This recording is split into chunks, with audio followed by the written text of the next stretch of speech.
Welcome, everybody. I'm Betsy Russell, president of the Idaho Press Club. Welcome to the annual Legislative Preview.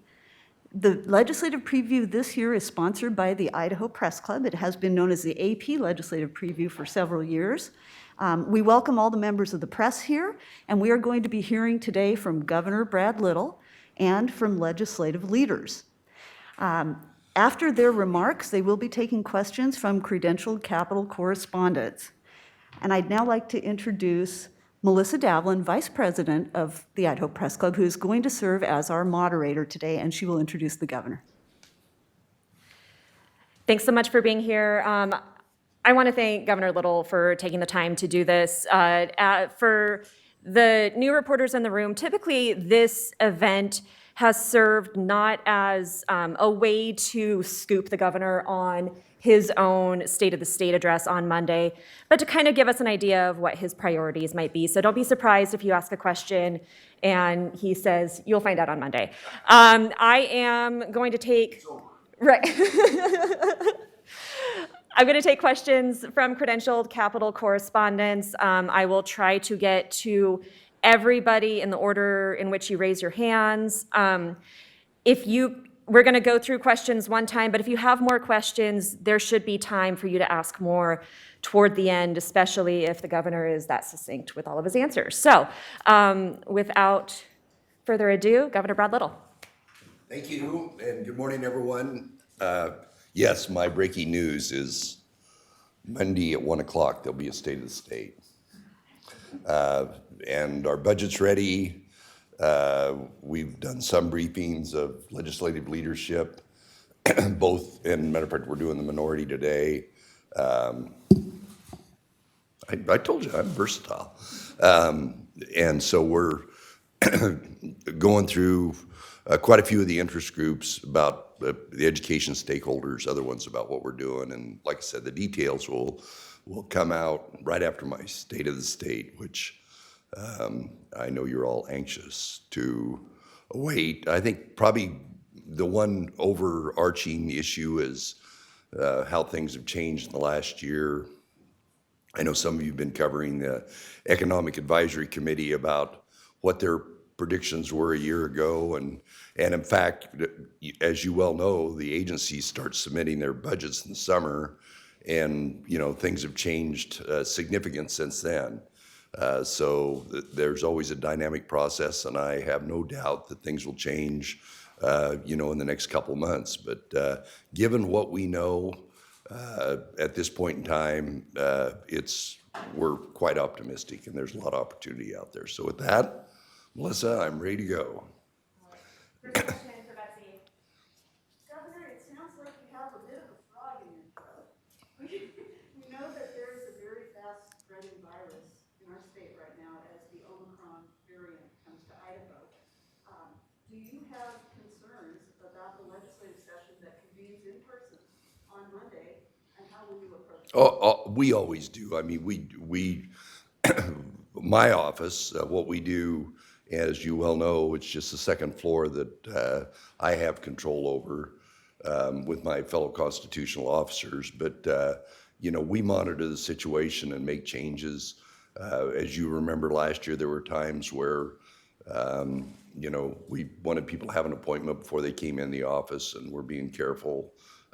All of my staff is vaccinated and boosted, I think, to my knowledge, and we're well aware of that. But I was with some people last night, and the Omicron variation is very concerning. I did check the ranking this morning, and Idaho's number one or number 50 of the 50 states right now in our incidence, even with 120 or 30% increase just recently. So we're not bragging about it, because every governor that has bragged about it ended up having to eat crow at a later point in time. But our numbers our hospitalizations are okay, but our positivity rate is going way up, and we don't know because so many people are home testing the validity of positivity isn't what it used to be because it was all PCR lab tested before. So that's another issue. But if the numbers go up, we'll put in the protocols we think are necessary. Clark. Yeah, Governor, thanks so much for doing this and for meeting with us this morning. What is Monday going to look like in terms of the address itself? Last year was About an hour and a half, 2 hours. perfect, but last year was a bit different with the coronavirus restrictions and doing a separate room. What's the plan for Monday? Will you do it in person with the legislature there from the House floor? Oh, yeah. What are some of the specifics? Yeah, and I was told by a couple legislators yesterday that some people that may not be in the chambers, you know, people that are obviously immune compromised, need to be very careful. But it's going to be pretty close to standard operating procedure. So that means you're going to address a joint session in the House with everybody else? Yep.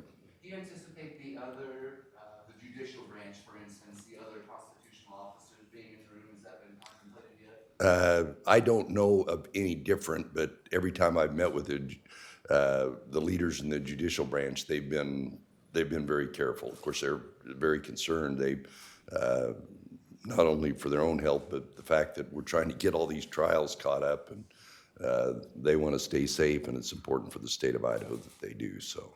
Will they be there Monday, or do you know? To my knowledge, yeah, they will be. Thanks, Governor. Keith? Oh, you're supposed to do that. The Economic Outlook Committee yesterday, they expressed concerns that the big budget surplus, with the tax cuts, a lot of that's from federal money to kind of assess out how much. And, you know, we don't obviously talk about the specifics, and everybody's focused in general. Is that something you're concerned about, that potential tax cuts could come back in a couple of years to cause, you know, cuts in services or tax increases? Absolutely.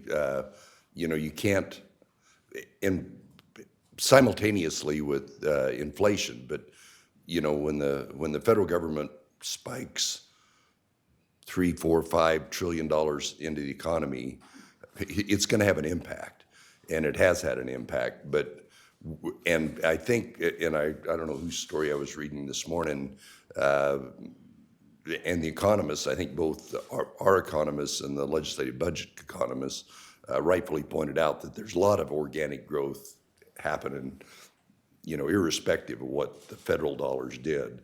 But we won't be big spenders because we're concerned about that.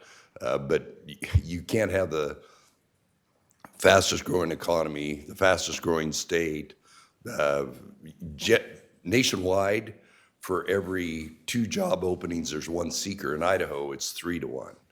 So it's just a matter of there's a lot of velocity in the economy, but I still want to be prudent. You'll hear a lot about prudence Monday. Governor, I'm also taking some remote questions from reporters who are watching elsewhere. Sharon Fisher, freelancing for the Idaho Business Review, asked if you could please repeat the questions for people who are Okay. watching remotely. And also, Can I edit them when I'm repeating them? I don't think I can stop you. And her question is, given the situation last year, what changes in security are you making to your office? Well, Sharon's question is about security, and there was a real good article written about it recently. It saddens me that we have to have a higher level of security here. You know, I remember this building right after 9/11, and of course we were worried about a different aspect of risk at that point in time. But it saddens me. We're still one of the only states where you don't have to go through a magnetometer, and there's a lot of security. But you know, the bottom line is we need to make this building and this government comfortable for people to participate. Everybody, not just a certain class, not people that are here all the time. So, you know, you're going to see an increased presence of my friends from Idaho State Police here, and there's some other things we've implemented. But yes, I'm concerned about it. But you know, my default position is we want to have this building as accessible as possible. I have a question regarding the Behavioral Health Council. Okay. They issued a lengthy recommendation to the legislative branch and the courts, of course. All of these recommendations recommendations require funding. Do you anticipate that some of the recommendations of the Behavioral Health Council that they made will, I guess, is their motive to address some of the concerns? Well, the question's on the recommendations from the Behavioral Health Council. And of course, one of the things the Behavioral Health Council said at that point in time, we're spending about $250 million if you aggregate everything that we're spending all over but I'm really proud of what we did there. And of course, that's the judicial branch, the executive branch, and the legislative branch, because it really did coalesce our efforts. And yes, there will be, and besides some of the anticipated funding that we will have available, there's federal money coming in, and then of course there's a settlement on these opioids, and with whether it's the pharmacies or fill in the blank about who it is. So rather than have that kind of willy-nilly go out, we're going to focus it on the areas where we really need to move. But we didn't have crisis centers. Well, I remember when we didn't even have a dedicated suicide hotline like we do now. So there's a lot of things going on. And we said when we get our regional crisis centers on, then we're going to work on funding the recovery centers. So all of that's in play. And I will talk about it on Monday. So mask and vaccine mandates are probably going to be a hot topic. What are your thoughts on if you receive bills that would ban businesses from requiring mask mandates or vaccine mandates? Well, Would you consider vetoing them? And then as a follow-up, I'll ask a follow-up now, but the religious exemptions was a big topic of conversation last, and that probably will come up again, whether the state should intervene in businesses denying religious exemptions for employees. well, the question is about mask mandates. You talk about vaccine mandates in it, and also religious exemptions. And people should be pretty comfortable with where I am, what I've done in the past. Right now, this morning, I think at this hour, the Supreme Court is actually discussing one of the lawsuits that Idaho is a part of. So that's going to be a dynamic process, those 3 lawsuits, and what happens, whether it be in the workforce, the federal workforce, whether it be healthcare providers or whether it be large employers. So there's going to be a dynamic process there. Congress is talking about it a little bit, but obviously most of the action's in the courts and at the federal level, and we'll react to those. But any bills that come up, we'll do as my standard process is, we'll look at the pros and cons and the merits, but people should be pretty comfortable with where I am. I'm sorry, I wasn't talking about the government mandates, I'm talking about the business mandates. Well, but I've got a position. I've had a position on that for a long time. That my position has been that it's not in my DNA to get between, particularly in some of these instances where maybe not every employee, but the employees and the employer have said, this is the right thing to do for us, for our families, and for our businesses. So I just think it's a slippery slope for government to get involved in that, and that's why I'm involved in the litigation on the federal level. Logan, then Gil, then Kristen. At these events that have been going around the state, the legislature, one of the buzzwords that I keep hearing about is transportation funding. And I know there's been some progress on that in the last couple of years. Are you able to give us a preview, Monday, of what your expectations for transportation funding are? See, I could say no and move on, but no, I'm going to talk about the questions about transportation funding, and that whether it's the ITD updates or other legislative, they've been talking about it. But that's, where I am on that. I've been, I chaired the Transportation Task Force 11 years ago now. I guess if I was more efficient, we'd have had it done by now. But and what's really important is there's a lot of CARES and ARPA money that's in highway districts, cities, counties, and then the state, and then there's some of the federal money, is that we not waste this money, that we deploy that in the communities as efficiently as possible. And because this is all over the United States, one of the things, and I met with them this week, is that we have contractors lined up to do this work. There's, the two big issues are transportation projects and probably broadband implementation. Is there just a shortage of, skilled, available, affordable, reasonably affordable people to do this? So it takes management to deploy these dollars and not waste, whether they be federal dollars or state dollars. So that's an issue for us. So do you expect most of the attention to be on those federal packages, or do you expect state level investment like we saw last year? Well, if I tell you, you won't show up Monday, but yeah, we'll talk about it. Hey,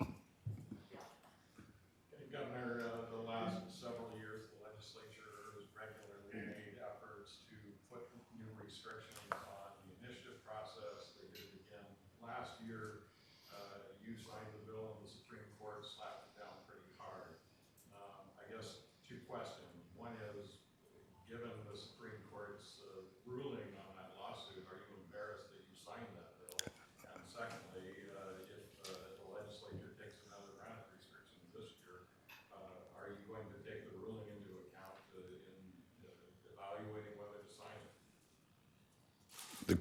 The Bill's long question is about the initiative process, and I'd remind everybody to look at my signing statement. I signed that bill saying there's as when I vetoed the one before, this piece of legislation is not without risk.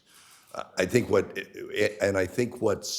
the court said is they drew a pretty hard line. So I think in my conversations, I haven't had maybe other than one or two with legislators, is they did pay attention to that hard line. The legislature did. So I don't anticipate, I don't know how many times, I think it was quoted in the bills, how many times the state has adjusted the initiative process over the years, but the court was pretty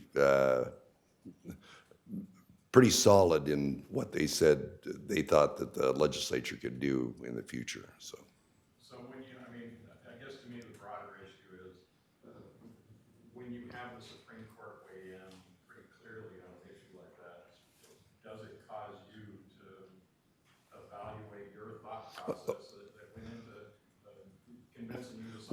well, it does on and Bill's follow-up was about when the Supreme Court makes a ruling, how does it figure into my thought process? Well, I take an oath to uphold the Constitution of the state of Idaho and the state of Idaho and the federal Constitution.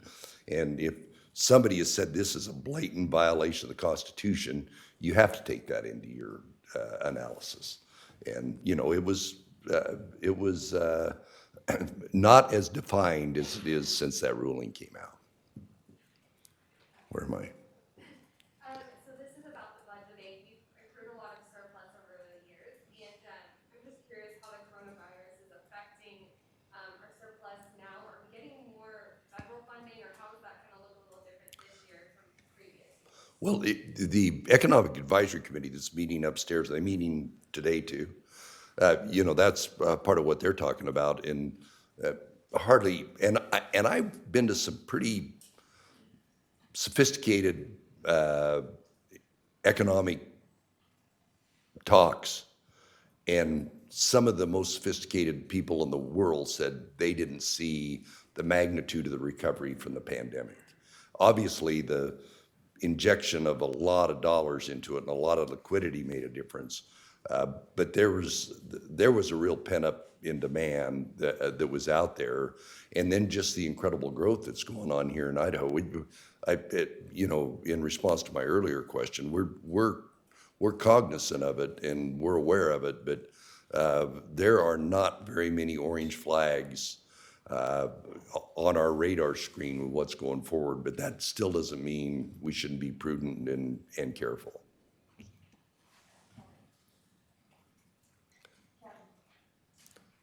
He was playing a video game or something. There was a lot of talk at the end of the legislative session on education with regard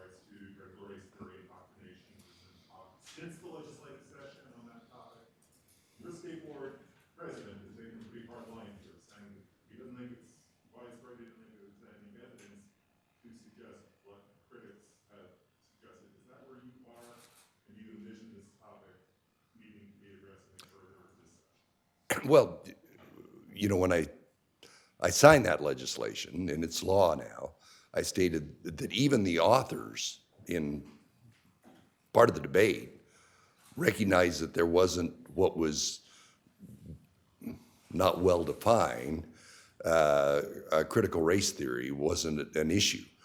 That doesn't mean we shouldn't, you know, be aware of it, but I would not be surprised if something comes back. But my position is the same as you know, some of the things that we're concerned about. But you know, we do that a lot in Idaho.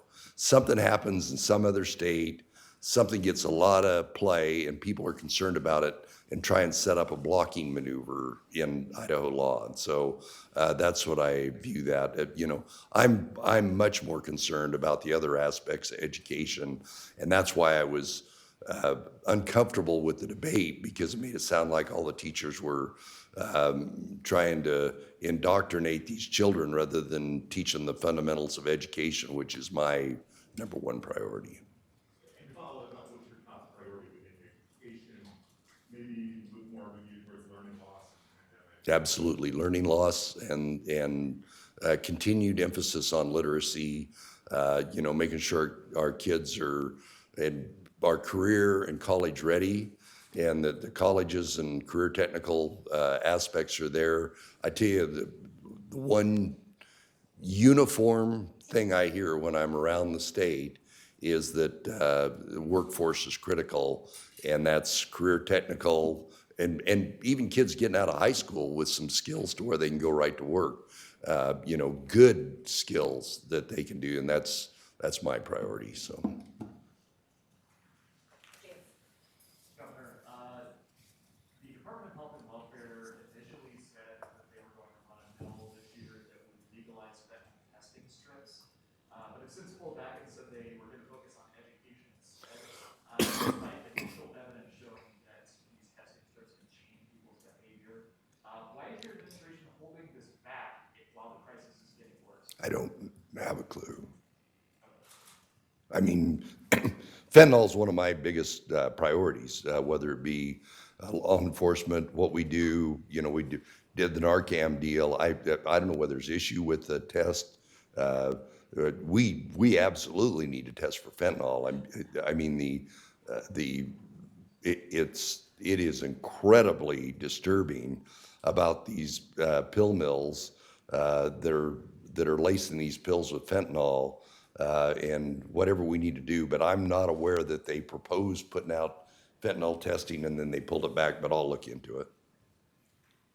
Governor, I have a question. I know that lawmakers have heard over the past few months about childcare shortages and how it's affecting, you know, disproportionately women returning to the workplace full time. And while Idaho isn't alone in this problem, have there been any discussions either, you know, within your office or with lawmakers about how to help solve or ease that problem? Melissa's question is about, have there been discussions about the critical shortage in childcare? And the answer is yes.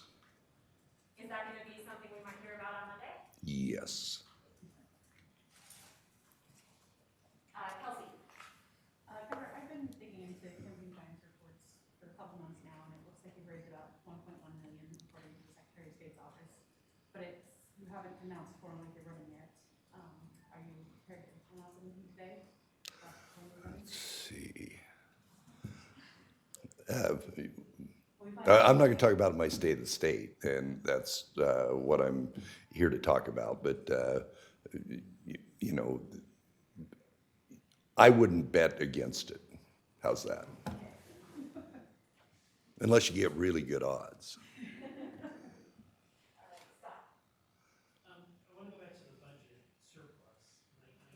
I'm not going to ask you to give specifics, I know you won't, but maybe you can talk a little generally about your sense of how much of that $1.6 billion surplus is one-time, is phantom, is ongoing, and so how does that inform your proposed budget for one-time expenses, to use that, ongoing expenses, and ongoing tax cuts, one-time tax cuts? What's that? Well, Scott's question is about the surplus, the the rumored real $1.6 billion surplus, and what has been our calculus. One of the things that we've started doing 2 years ago, I think, is we started doing a 5-year budget forecast.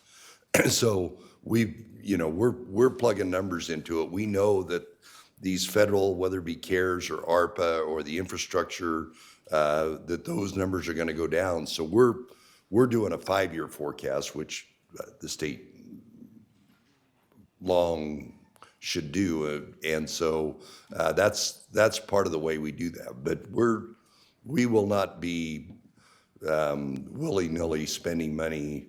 We're anticipating that we're sure not going to increase this, continue with this way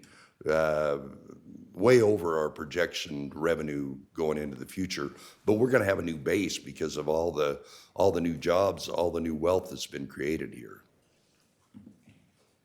Governor, with all of those factors at play, are you open to the possibility of further ongoing tax cuts this year as projection? Yes. Okay, Ryan and then Betsy. Governor, I was hoping you could talk about housing a bit, and in particular, whether you might support putting some money into the state. Well, Ryan, we're going to talk about that Monday, and the details will be in our budget. But as I stated, workforce housing is, that used to be an issue maybe in the resort communities and the larger areas. It is an issue everywhere. And so how do you, and you cannot snap your fingers and fix that problem. There's one of the things that we've done this summer is we brought in the mayors of most of the major cities and said, what can we do? What can the state do to help you with the housing issue? Because, if you don't permit them, they're not going to get built. If you don't create any new jobs, there isn't going to be a need if your population doesn't grow. But we want to partner with particularly with the cities on what we can do. And so they made some proposals. We're going to implement it, but you'll hear the details on Monday. But yes, it's a priority for us, workforce housing.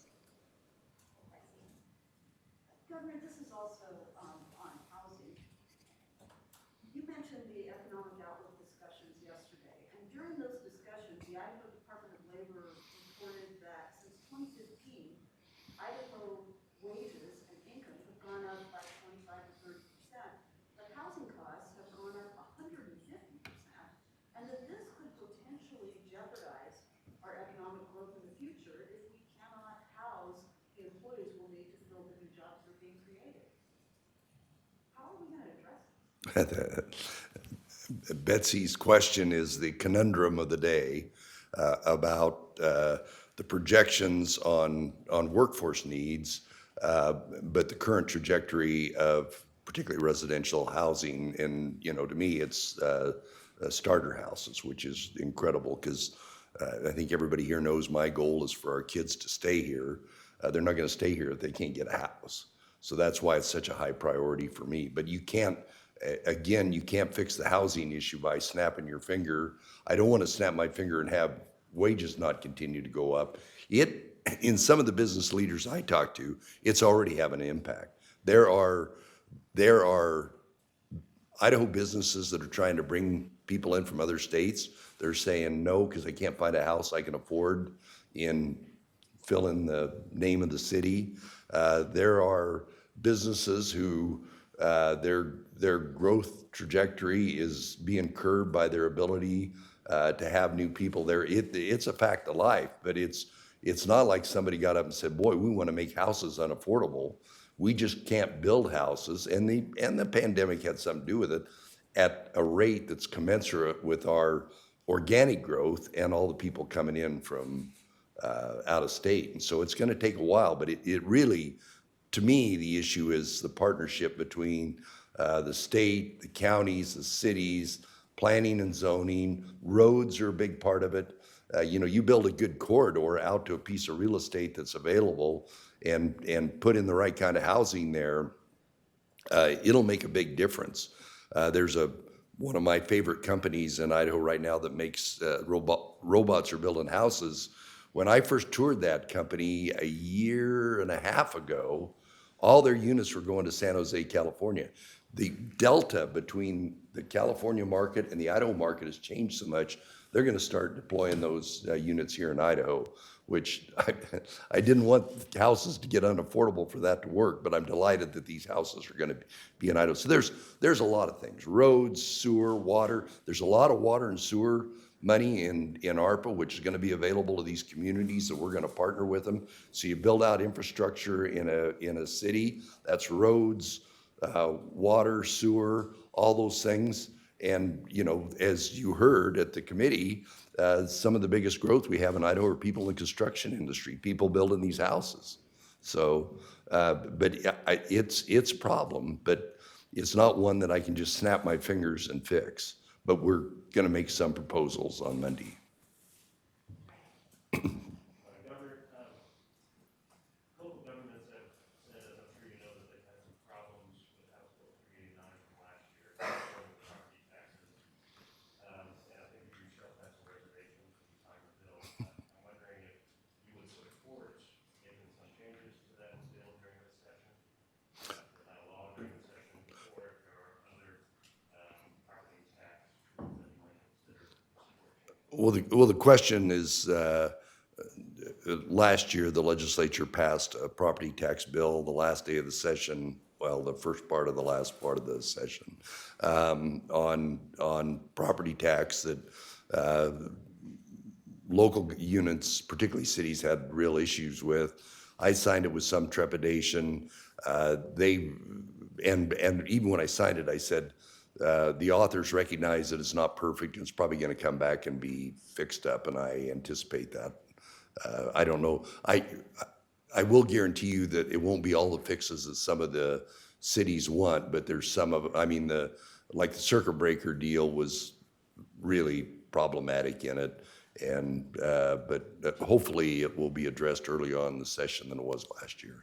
But to the larger issue of property taxes, that's kind of an all hands on deck. We've got to address what's happening in property taxes. And of course, a lot of this money that's going into these units, and you know, I proposed and we implemented a huge property tax reduction a year ago, but now that's gone, and kind of the sticker shock from taxpayers whose taxes went down because of what we put into the cities is now out there, and so, but all these cities and counties and school districts are not alike. And so what fixes one legislator's problem might exacerbate somebody else's, so.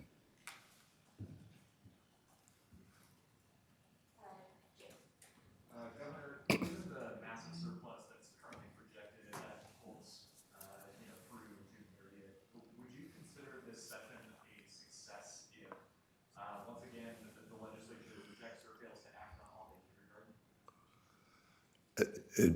James's question is, given the surplus, would I consider this session, I might edit this one a little bit for you, James, a failure if they didn't implement kindergarten? You know where I am on early childhood development, and I don't think, you know, the minute details of it, but, you know, we need to continue to do everything we can to worry on early childhood.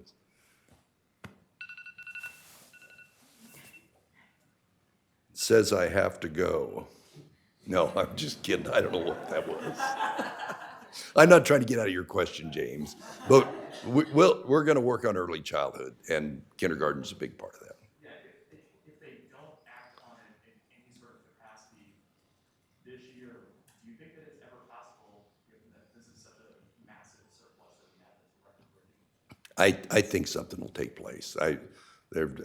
I'm not the world's best vote counter, but I'm good enough. I think it'll be addressed in some way, shape, or form. I want to circle back to workforce. Okay?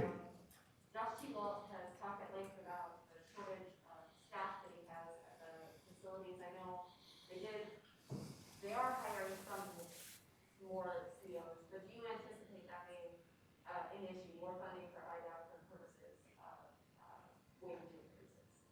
Well, we do, but you're talking about corrections, Ruth?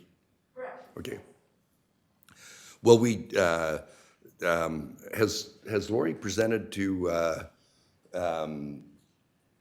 the CEC committee yet? Do you know, Emily? What's that? The meeting was canceled this week.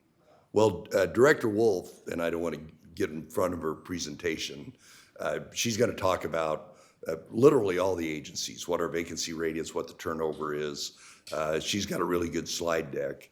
And, you know, we're looking at each agency about what do we do, what creative and new things can we do to address staffing shortages. You're all aware that we increased starting pay at corrections, and it made a big, Josh said it made a great difference in what was available. So, you know, we need to keep our corrections system working, and most importantly, we need to keep those corrections officers safe and not understaffed. So we'll continue to watch that. So.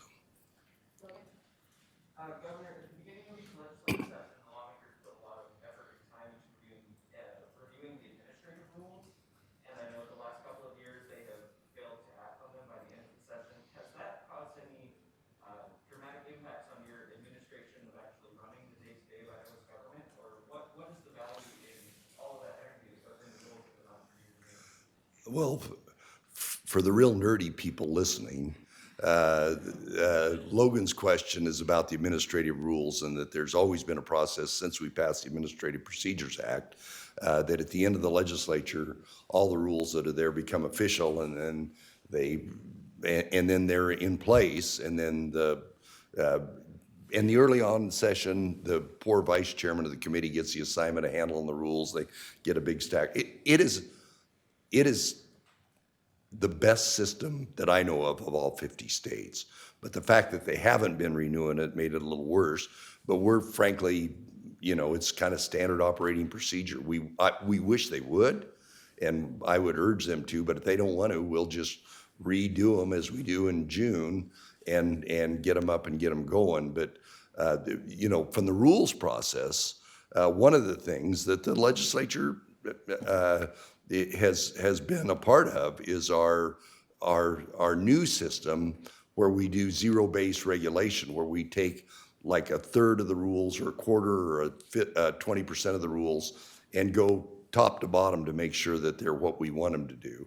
And that's why we continue to lower the amount of rules that are there and make sure they're efficient and they're practical. So yeah, it's a little bit of a problem that it isn't the standard operating procedure, but it's not going to detract us from continuing to make sure the rules are efficient. You know, you talk about workforce housing, you know, that's some of the people that are here, you know, particularly in the Coeur d'Alene area, contractors that moved from Spokane when the construction industry was closed down there, moved over.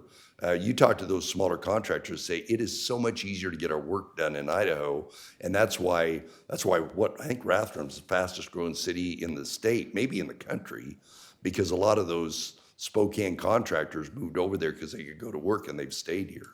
So if they can build a house for themselves. We've got Scott and Bethany. Okay. I want to ask about the tax cut.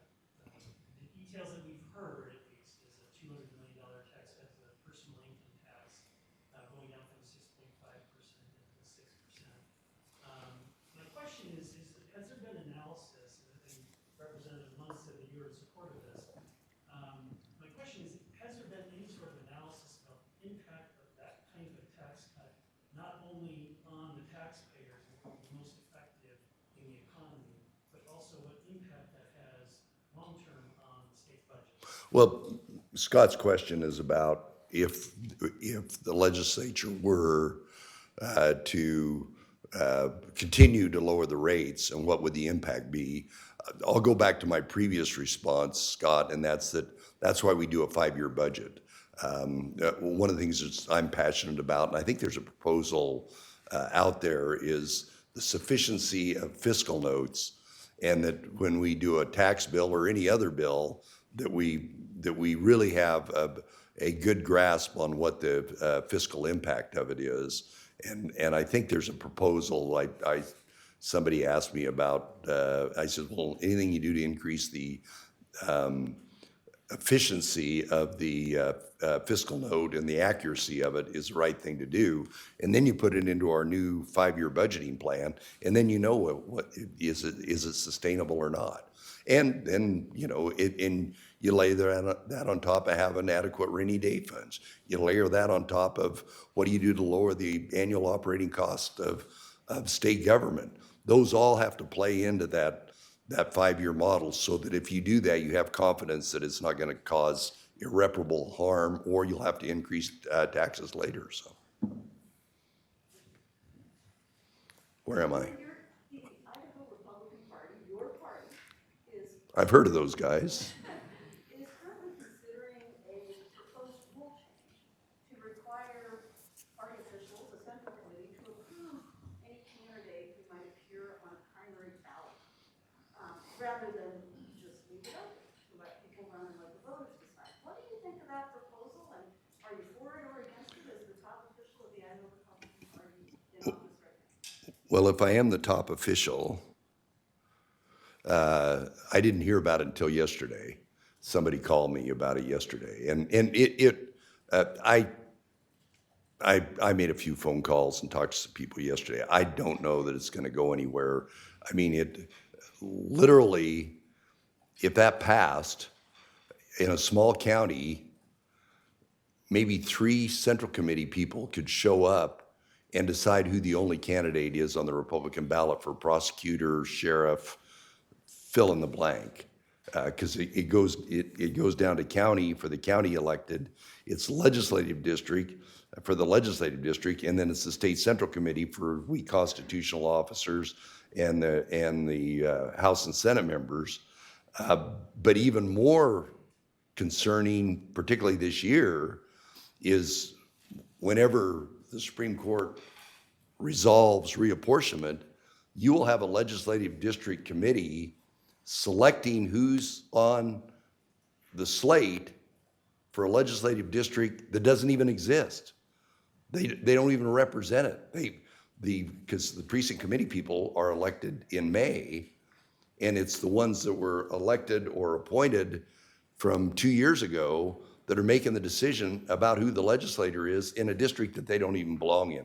So I don't think the authors of that thought all that out. So, yeah, I think I read it over lunch yesterday, and I thought, that's kind of a problem. What do you think of that as a direction for your party, and what does it say about the party's voters?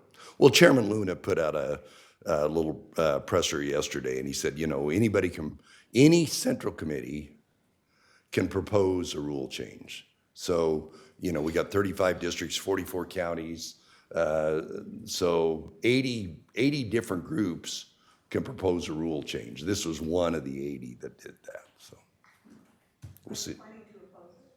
Well, I'm not a big fan, as you can tell. Another political question. As you know, there are a couple of elections coming up this year. The far right wing of your party seems pretty enthusiastic. Do you think that's going to hinder the legislature from dealing with more substantive issues, discussion? Keith's diplomatic question was, do I think politics will have anything to do with the legislature? And the answer is yes. But, I'm going to put out my, what my goal is, leading Idaho, all my initiatives on Monday, and I know you're all dying to hear it, and I don't want anything to get in the way of it, but I've been around long enough that I know that, elections, primary elections, reapportionment, they all have an impact and on things that you go, exactly why did that bill get introduced or that legislator do that? Well, it might be relative to the new district line or what happens, but this is not my first rodeo. Another political question, are you planning to leave the state at any point in the next 3 months? Yes, I am. Are you gonna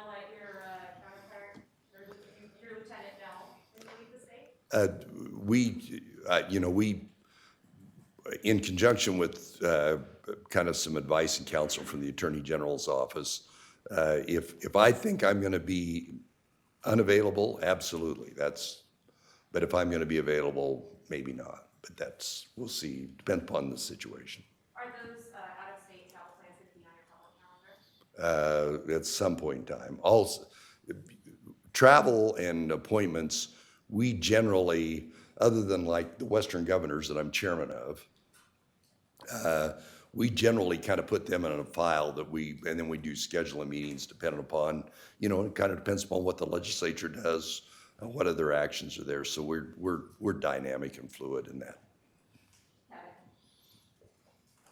You talked about the federal influx of money. One area that we haven't talked about yet is the direct money that's gone to public schools, hundreds of millions of dollars. But not in public schools. Yeah, somebody's been writing about that. Yeah, we have. And what we wrote about was that largely it's been unspent. And I'm wondering how that factors into your budget decisions on K-12 this year and 5 years into. Well, Kevin's question is about whether it's ESSER money or ARPA money or fill-in-the-blank money that's available to, particularly in Kevin's field, particularly schools. But I think it's important for the state, whether it's my executive agencies or the legislature, to work with it. The same thing with cities and sewer and water as it is with schools, and what the state board and the Department of Education does about our goal to get more kids reading proficiently at the end of the third grade, to have kids college ready. And, probably the most urgent is to make sure that any of the learning loss, some of it we will never make up, but that we do the best we can to make up for the learning loss from the last 2 years. And so I'm going to make some proposals Monday that I think will make the school districts fairly pleased. And when they have the certainty of what my proposal is, depending upon what kind of reaction they get from the legislature, then maybe they can more prudently work on those ESSER funds and some of those other projects that are out there. Earlier, you alluded to the staffing shortages that are challenging the state, and over the last few months, you allocated some federal money to help schools deal with some of the staffing shortages. I'm wondering, during the 2022 legislative session, do you plan to take further steps for alleviating those shortages? Well, we'll look at the sufficiency of what we did, how it's implemented. The question is about staffing shortages in school districts. There was a point in time when substitute teachers, including my daughter-in-law, that they were just getting. It was a real critical issue. There's other districts where school bus drivers has been a real problem, but that's uniform. Like I said, we got. For every job opening we've got in Idaho, or for every 3 job openings, we've only got 1 applicant. Well, that applies to schools also. So we'll look at that. It's because districts are so different. This is something that, whether it be ESSER money, whether it be other help on their budgets to where they have money, where they can identify it. That's kind of an issue where one size fits all doesn't work very good because of the huge difference in districts. But I'm aware of it. We'll work with the superintendents and the trustees on whatever we can do to help them. Governor, last year the legislature approved a constitutional amendment that will ask voters in November whether they want to allow the legislature to call itself back into special session. And then they proceeded to hold the longest session in Idaho history, running for 311. I'm really going to edit this question when I repeat it. Official tally. What is your position on that constitutional amendment on which every voter, including yourself, will have to say no? Well, Betsy's question is for everyone, for all the voters. In next November, there's going to be a constitutional amendment as per our Constitution. And this constitutional amendment will change what it takes for the legislature to meet in special session. I obviously, I don't have anything to do with those because they're resolutions that pass both bodies and go right to the Secretary of State's office and onto the ballot, but I will be voting on it as a voter next November. I frankly look forward to the discussion about it. You look at some of the other states that have provisions kind of like that, and I remember when I called the special session year before last, I called my good friend Governor Herbert and his lieutenant governor, who's now Governor Spencer Cox, and I said something about a special session, and they were on their 7th special session in Utah. And so is the standard for how many legislators have to support is high enough? I've taken the position, if you want to have a special session, come to me with a consensus, and we'll have a discussion about it. But there's a reason that's in our Constitution. There's a reason that was in there to begin with, and the question is there a compelling enough reason to change what's been there for a long time? Idaho's really unique that we've only had 3 special sessions in 20 years, and the state seems to be doing okay. Governor, do you think that Idaho should have at some point a year-round full-time legislature? No. Next question. Why not? I don't think it's fundamentally not what our founders envisioned. Congress and some of these other states is, there's great value to legislators being home 3/4 of the year and rubbing shoulders with the people who have to live within their with the rules and regulations and taxes that they have. Everybody likes to beat up on Congress, and a lot of the complaints about Congress is they're there all the time and they don't have a good enough feel. We're handicapped in the West because it's so, we don't have one direct flight to Washington D.C. from, I guess you got to go to Spokane, but there are no direct flights to Washington D.C. So we're even further removed than a lot of other states. And there's problems with the fact that they're not, when they're there, they're not doing their work, and B, they're spending all their time coming home. It